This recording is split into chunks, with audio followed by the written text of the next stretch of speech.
What's up, baddies, and welcome back to my brand new channel from me and the freshly dyed locks, bro. I just finished dyeing my hair like an hour ago. Maybe she's born with it. Maybe she's not, because this hair color doesn't exist in nature. I'm so sorry to tell you. Straight out of a box, my guy. I'll actually link my hair dye in the description box below because you guys always ask, and we should all be redheaded. You know what I mean? Also send a prayer up for my editor because my dishwasher's running. Hopefully you can't hear it. Oh my God. I am never gonna financially recover from this. Okay, today we're talking about this really cool event that I got to go to last week. Kind of the first of its kind for me. I don't typically go to book signings and things of that nature. But when Crown Publishing reached out to me about this book, I knew that it was for me. It's called The Beheading Game. It's the debut novel of Rebecca Lehman? That is not correct. Uh-oh. So the event happened in 3 parts, 3 acts, some might say. The first part of the event was a little tea at Crown Publishing, which is part of the Penguin Random House umbrella. They were having a little tea with the author, and then we all hopped on the subway and walked to the New York Public Library, where Rebecca did another talk back and a signing with people from the public. There were pieces of Anne Boleyn art. Okay, so we'll get into it.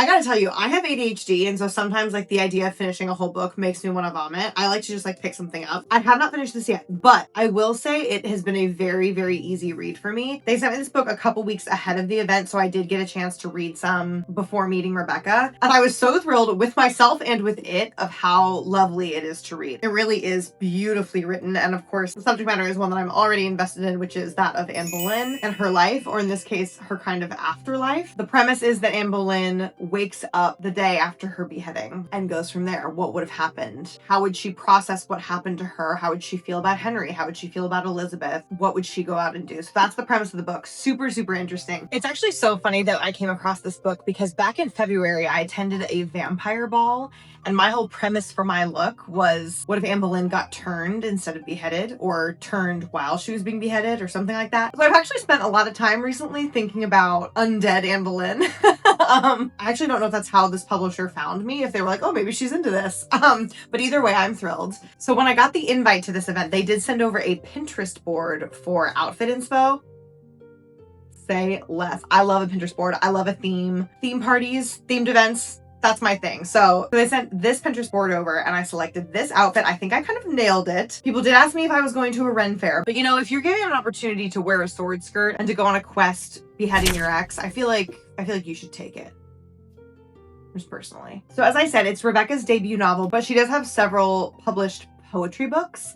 She's a poet first and foremost, and that definitely comes out in the language that she uses in this book. I think that's why it just like flies by. The way her words flow, it just really is like effortless. I'm sure it's not actually effortless, but it reads very effortless. So the day comes, I'm about halfway through reading the book, and it's time to go to tea. So I make sure that I have my copy of the book, and I get on the train, and I'm running super late. So when I get to Crown Publishing, I have a little bit of like a panic moment trying to get there. You can see me in the elevator, but eventually I do make it to tea, and of course there is one seat left, and it is right next to the author. Because if you've ever been to like things like that, you know, it's kind of like, oh, does the author bite? You know, like I think people are afraid to sit so close to her. So I was right there in her face, which means that you get excellent shots of the experience. It was so interesting hearing her talk about how much research went into it, and yet it's obviously like a historical fantasy. So there's departures from the history. Obviously, this whole story is fictional. She did not, in fact, rise from the dead after being beheaded. But there are, you know, like threads of Rebecca's real experience in terms of like how forward Anne being a mother is in the story. Because basically Anne Boleyn is painted as this harlot and homewrecker and all these things, but she was also a mother, which gets kind of overlooked, which is fascinating because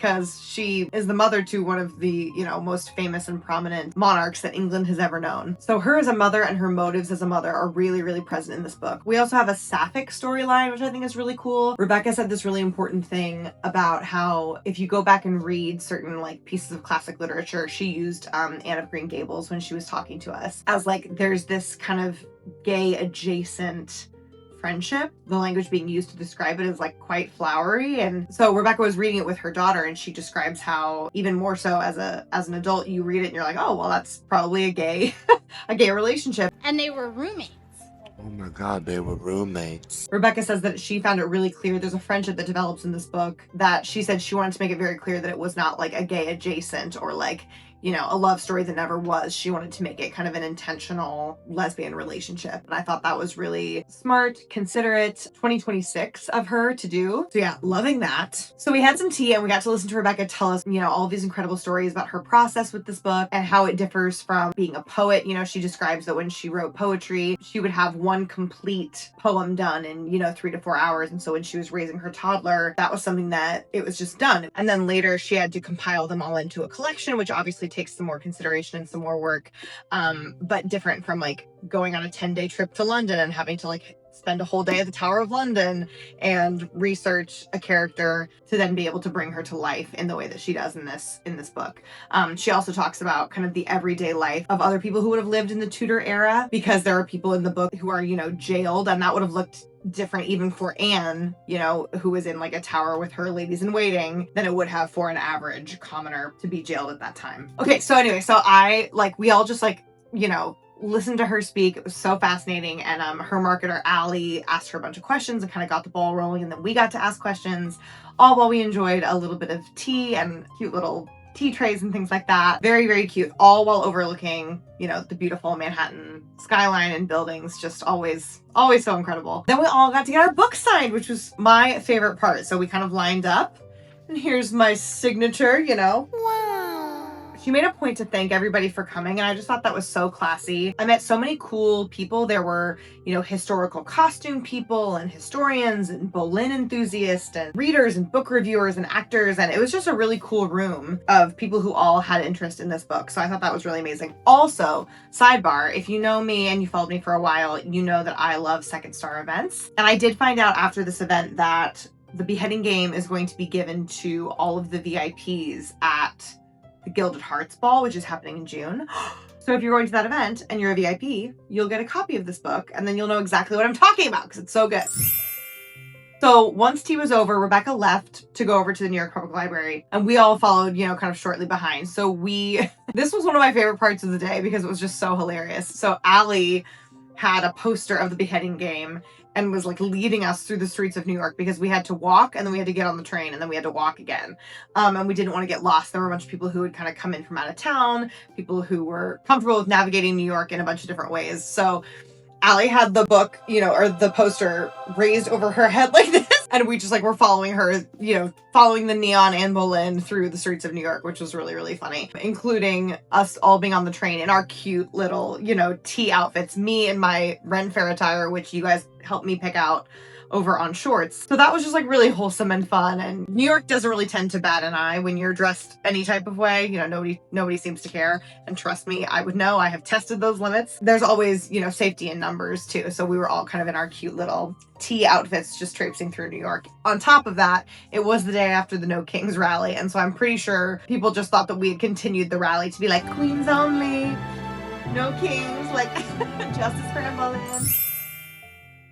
Fun fact, I actually misread the invitation and I thought we were going to the New York Public Library as you and I know it. Insert footage of the New York Public Library here. But we were actually going to a building adjacent to it, which has a slightly different name, but it is still part of the New York Public Library. It's just an easier, more intimate spot to have a talk back and things like that. It also started pouring rain in the last 2 seconds before we set foot in the building. So we were all hustling through the rotating door to try to avoid the torrential downpour that was starting. Wild, but we nailed it. We made it. So then we went up to the floor. They had a bunch of, historical artwork that they had pulled from the large New York Public Library itself of Anne Boleyn and of the Tudor period, just to kind of get you in that mindset, remind us what we're all doing there type of a thing. So that was really cool. And then we sat and we watched the official talkback with the author. She repeated some of the stuff that she had shared at tea, but there was also new stuff. So I was so glad that I stayed. Kind of wanted to, invite everybody to happy hour or something after. We had such a good time. And, I think we all felt pretty bonded. I do think I missed an opportunity to wear a bee necklace. You guys told me that on my short that I should have worn a bee necklace.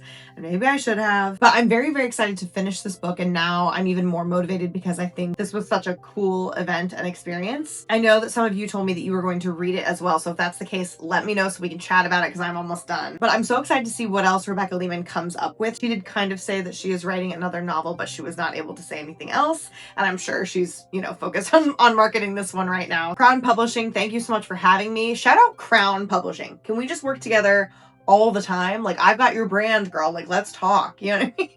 If you are an Anne Boleyn purist, maybe this won't be for you because it is a little bit more on the fantasy side. But if you like kind of what she stands for, and we've learned so much about her since she lived, and I feel like there's been so much redemption in her story that she wasn't, that she was a pretty wronged woman at the end of the day. This book is chock full of feminism and of like a strong woman point of view, which I never get tired of that. You know what I mean? I never get tired of it. So give me more. Definitely keep an eye out for more from Rebecca Lehman. She was such a joy. She lives in Indiana. I knew she was a Midwest girl. Okay. And she's an associate professor of English and gender and women's studies. Who better suited to write this book? I ask you. If you have any more historical fantasies that you really loved that are kind of an easy read because I'm a bad reader, let me know because I'm kind of into this genre. I have, as I think most people do, like kind of a fascination with Anne Boleyn. If you don't know, a lot of the records of her life, a lot of her writings were destroyed upon her death because Henry was being a big baby. So there's not a lot actually known about her, including even like her birth year. Because why? Oh, they didn't document women's births back then.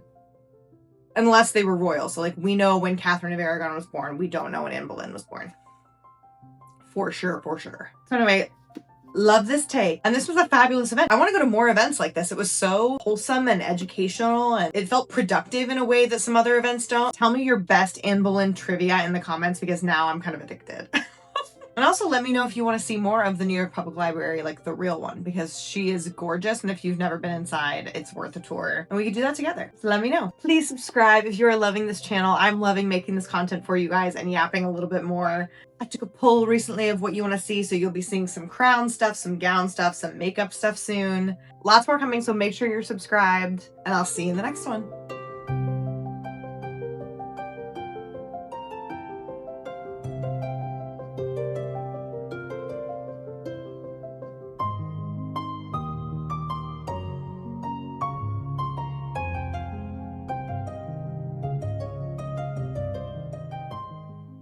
Should we let Sammy in? The Earl of Sandwich himself. Sandwich.